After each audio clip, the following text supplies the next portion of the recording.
I am Kylie.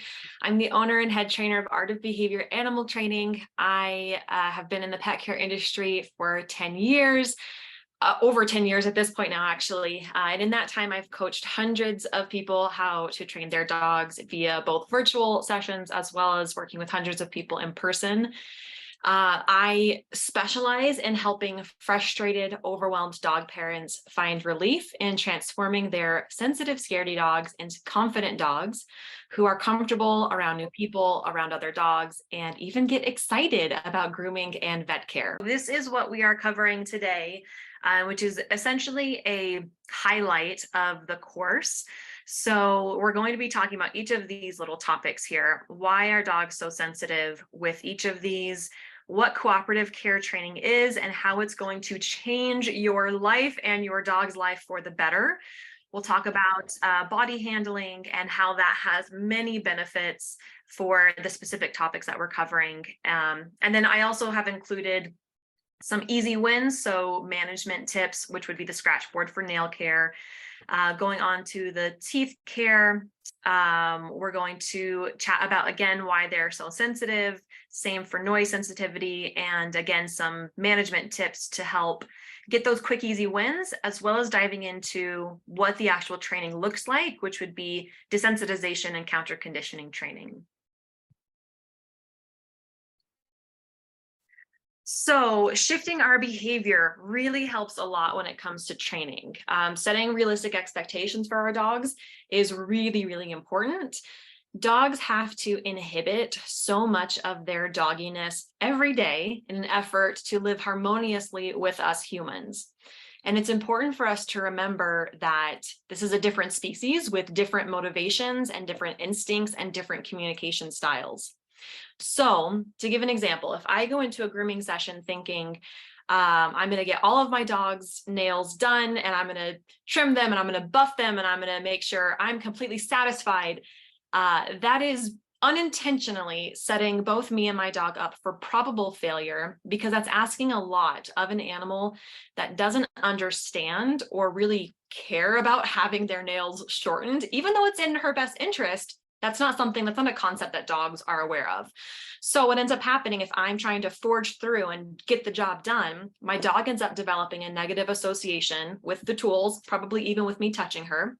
And I develop a negative association of dreading nail care because it's such a nightmare. And then her nails get longer and longer. And then it's potentially painful for her to be walking on them. And it's even harder to get the nail care taken care of.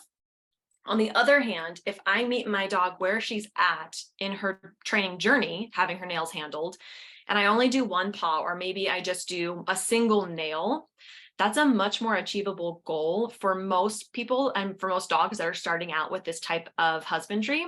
And then we can both feel good about having a successful experience. So on my dog's end, she's having a good association because we just did something that's well beneath her threshold. We want it to be something that's very easy for her to win. And then on my end, I'm going to have a positive experience and positive association, which increases my motivation, increases my desire, and increases my excitement to continue with this process again in the future.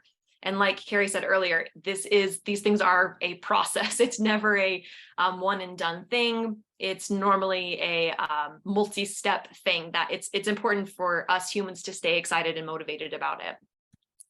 I also want to mention that dogs have phenomenal noses, which I'm sure most of you already know.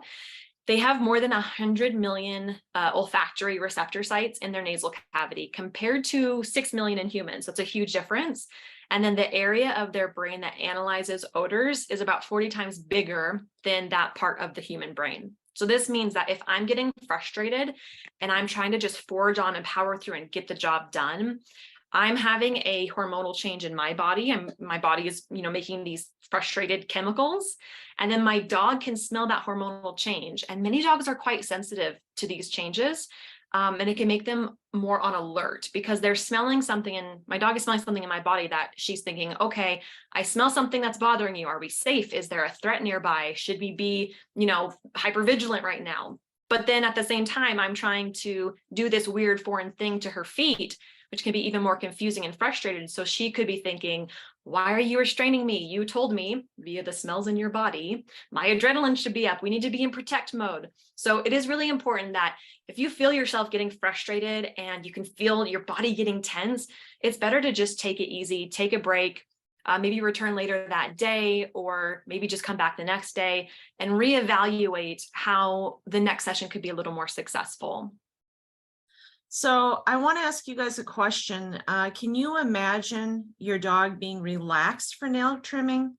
I mean, after watching the way that she taught her dog how to be conditioned and how to enjoy nail trimming was quite phenomenal. So it is possible. Okay, so a dog that isn't afraid of noises. Some dogs are scared of, different fears like thunder, lightning. So what you're looking at here is just a brief overview of the 7 different modules, okay? How do you trim your nails? How do you brush the teeth and ensure the dental health care of your dog? These are essential things that you have to be able to do. You could take them to the vet, but how often are you going to take them to the vet to have the nail trim? How often are you going to put them under anesthesia to have their teeth cleaned? It is much easier to maintain these things at home. Does your dog hate how the dryers sound? Like she just said, a hair dryer is extremely loud and very stressful for them. Even Jazzy, I have to use a human hair dryer instead of a grooming hair dryer. So she covers step by step how to cover those things. How to brush your teeth and ensure the dental health care. She goes step by step into how to care for their dental needs. How do you, what kind of toothbrush should you start with and how do you get them? Some dogs don't even want you touching their mouth. So she works through all of that. And then she talks about understanding dogs' body language. So she goes step by step. I showed you guys a small snippet of it, but she goes in depth about dog body language and how you can help the dog understand the dog, work with the dog, and have a joint relationship where you can get through these things.